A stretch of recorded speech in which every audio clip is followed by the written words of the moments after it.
नमस्कार, स्वागत है आपका आज के इस एक्सप्लेनर में। देखिए, आज हम एक ऐसे जियोपॉलिटिकल मुद्दे की तह तक जाने वाले हैं जिसने पूरी दुनिया की मीडिया में तहलका मचा रखा है। भारी अंतर्राष्ट्रीय दबाव और कड़े प्रतिबंध, लेकिन इन सब के बावजूद भारत लगातार रूस से कच्चा तेल खरीद रहा है। तो आखिर पर्दे के पीछे चल क्या रहा है? ये मामला सिर्फ तेल का नहीं है, ये ग्लोबल कूटनीति और नेशनल एनर्जी सिक्योरिटी का एक बहुत ही शानदार उदाहरण है। चलिए, बिना वक्त गवाए सीधे फैक्ट्स और डेटा पर चलते हैं और समझते हैं इस पूरी कहानी को।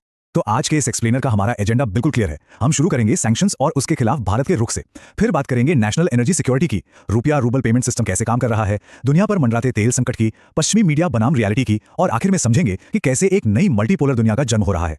ऑलराइट, तो शुरू करते हैं हमारे पहले सेक्शन से, सैंक्शंस प्रेशर मीट्स डिफायंस, यानी एक तरफ प्रतिबंधों का भारी दबाव और दूसरी तरफ अडिग रहने की स्ट्रैटेजी।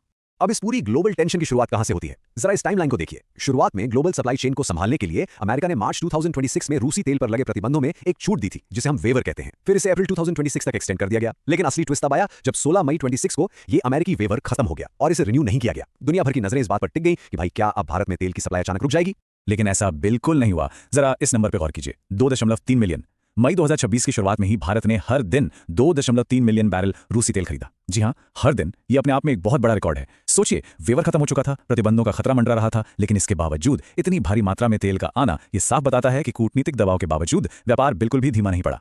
इस पूरी सिचुएशन पर भारत का आधिकारिक स्टैंड क्या है? हाल ही में ब्रिक्स के विदेश मंत्रियों की बैठक में भारत के विदेश मंत्री एस जयशंकर ने बिल्कुल साफ शब्दों में कहा, एक तरफा दंडात्मक उपाय अंतर्राष्ट्रीय कानून के असंगत हैं। यानी आसान भाषा में समझें तो भारत का मानना है कि यूनाइटेड नेशंस के बाहर लगाए गए किसी भी एक तरफा प्रतिबंध को वो मान्यता नहीं देता। ये भारत की स्वतंत्र विदेश नीति का एक बहुत ही क्रिटिकल हिस्सा है। अब आते हैं हमारे दूसरे पॉइंट पर, प्रायोरिटाइजिंग नेशनल एनर्जी सिक्योरिटी। आखिर इतने भारी दबाव के बावजूद अपनी ऊर्जा जरूरतों को सबसे ऊपर क्यों रखा जा रहा है?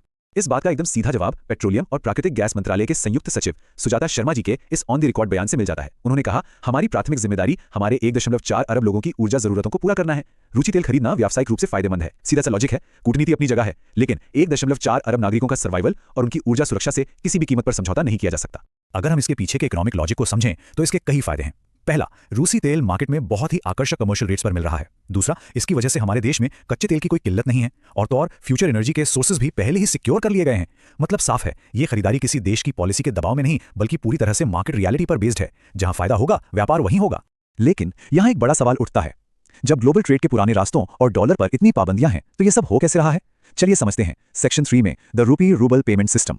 ये सच में किसी थ्रिलर फिल्म जैसा है। ये पूरा मैकेनिज्म 3 स्टेप्स में काम करता है। स्टेप 1, व्यापार के लिए उन बिचौलियों या इंटरमीडियरीज का इस्तेमाल करना जिन पर कोई प्रतिबंध नहीं है। स्टेप 2, कच्चे तेल का ट्रांसपोर्टेशन शैडो फ्लीट्स के जरिए करना। अब आप सोच रहे होंगे कि ये शैडो फ्लीट्स क्या है? ये ऐसे जहाज होते हैं जो पश्चिमी देशों के रडार और उनकी बीमा कंपनियों की पहुंच से पूरी तरह बाहर ऑपरेट करते हैं। और फाइनली स्टेप 3, पेमेंट के लिए अमेरिकी डॉलर का इस्तेमाल करने के बजाय सीधे घरेलू मुद्राओं में लेनदेन करना, यानी रुपया और रूबल। भारत और चीन जैसे देश इसी सिस्टम का इस्तेमाल करके डॉलर के प्रतिबंधों को बाईपास कर रहे हैं। अब आप पूछ सकते हैं कि इसका हमारी अर्थव्यवस्था को क्या फायदा है? फायदा बहुत बड़ा है। ये रुपया रूबल ट्रेड भारत के करंट अकाउंट डेफिसिट यानी चालू खाता घाटे का बोझ काफी कम कर देता है। और चूंकि हमें इन पेमेंट्स के लिए भारी मात्रा में डॉलर नहीं खरीदना पड़ता, तो इससे डॉलर के मुकाबले रुपये को भी स्टेबल रखने में काफी मदद मिलती है। देखा जाए तो ये अपनी करेंसी को ग्लोबल झटकों से बचाने का एक बहुत ही शानदार और स्मार्ट तरीका है। अब हम थोड़ा जूम आउट करते हैं और पिक्चर का दूसरा साइड देखते हैं। हमारा अगला सेक्शन है looming global oil crisis. Iran संघर्ष के बाद से ही दुनिया पर तेल आपूर्ति का एक भयानक संकट मंडरा रहा है, जिसे इग्नोर नहीं किया जा सकता। ब्लूमबर्ग का ये डेटा देखिए, ये सच में डराने वाला है। ईरान संघर्ष से पहले पूरी दुनिया में तेल का उत्पादन लगभग 8.5 बिलियन बैरल था, लेकिन जून 2026 आते आते ये गिरकर सिर्फ 7.6 बिलियन बैरल रह गया। और सितंबर 2026 के प्रोजेक्शंस तो और भी खतरनाक हैं, सिर्फ 6.88 बिलियन बैरल। हम इतनी तेजी से नीचे गिर रहे हैं कि अगर हालात ऐसे ही रहे तो एक ऐसा ऑपरेशनल फ्लोर लेवल आ सकता है जहां रिफाइनरियां और पाइपलाइनें काम करना ही बंद कर दें। ये पूरी दुनिया के लिए एक अलार्मिंग सिचुएशन है। अब जरा सोचिए, अगर ऐसे ग्लोबल क्राइसिस के बीच विदेशी प्रतिबंधों के दबाव में आकर तेल का आयात रोक दिया जाए तो क्या होगा? घरेलू महंगाई आसमान छूने लगेगी, current account deficit out of control हो जाएगा और पूरी इंडस्ट्री में एक भयंकर मंदी आ सकती है। सीधे शब्दों में कहें तो ये ऊर्जा की कमी देश के सर्वाइवल के लिए एक बहुत बड़ा खतरा बन जाएगी। इसीलिए कोई भी देश सिर्फ विदेशी प्रतिबंधों को खुश करने के लिए अपनी इकोनॉमी को दांव पर नहीं लगा सकता। ये सब देखते हुए मीडिया का रोल भी बहुत दिलचस्प हो जाता है। आइए चलते हैं सेक्शन 5 पर, वेस्टर्न मीडिया वर्सेस रियलिटी। पश्चिमी देशों की हेडलाइंस और भारत के ग्राउंड रियलिटी में जमीन आसमान का फर्क है। आप खुद इस अंतर को देखिए। एक तरफ रॉयटर्स और ब्लूमबर्ग जैसी पश्चिमी मीडिया अक्सर अज्ञात सूत्रों के हवाले से खबरें छापती रहीं कि भारत अमेरिका से वेवर में राहत मांग रहा है या तेल खरीदने की परमिशन का इंतजार कर रहा है। लेकिन ऑफिशियल रियलिटी क्या है? सच्चाई यह है कि भारत ने बिना किसी की परमिशन का इंतजार किए, वेवर लागू होने से पहले, वेवर के दौरान और उसके हटने के बाद भी लगातार बेरोक-टोक तेल खरीदा है। ये एक देश की रणनीतिक स्वतंत्रता का जीता जागता सबूत है।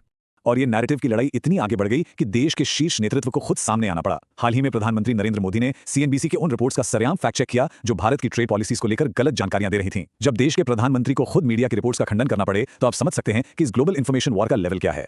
अब हम इस एक्सप्लेनर के सबसे अहम और आखिरी पड़ाव पर पहुंच गए हैं, rise of a multipolar world यानी बहुध्रुवीय दुनिया का उदय। ये पूरा घटनाक्रम सिर्फ तेल के व्यापार तक सीमित नहीं है, ये ग्लोबल पावर शिफ्ट की एक बहुत बड़ी कहानी है। जरा इस डोनट चार्ट पर नजर डालिए।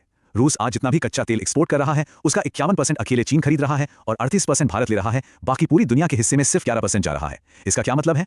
इसका साफ मतलब है कि ये दो बड़ी एशियन इकोनॉमीज बाहरी दबावों को दरकिनार करके अपने नेशनल इंटरेस्ट को सबसे ऊपर रख रही हैं। दुनिया अब किसी एक तरफा हुक्म से नहीं चल रही है।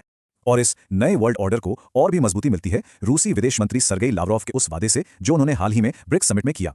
उन्होंने कहा, हम भारत के हितों की रक्षा करेंगे चाहे जो हो जाए, और ये सुनिश्चित करेंगे कि ऊर्जा आपूर्ति को कोई नुकसान ना हो। ये सिर्फ एक बयान नहीं है, ये गैर पश्चिमी देशों के बीच बढ़ते भरोसे और एक नई रणनीतिक साझेदारी का सीधा ऐलान है।